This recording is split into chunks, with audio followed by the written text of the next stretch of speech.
যখন মিষ্টির টুকরাটাই কাপড়ে পড়েছে, মেয়ে ওই আসরেই জামাইকে বলতেছে, সত্য ঘটনা, তোমার সরি বলতে হবে।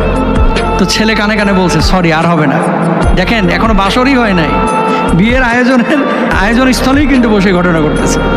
একবার সরি বলছে, কয় না 3 বার বলতে হবে। 3 বার সরি বলছে, কয় না সমস্ত মানুষের সামনে 3 বার তোমার সরি বলতে হবে, না হলে কিন্তু আমি ছাড়তেছি না। কে বলতেছে?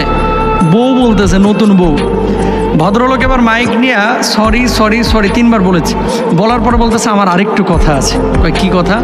কয় 1 তালাক, 2 তালাক, 3 তালাক, একেবারে 22 তালাক। কারণ কি?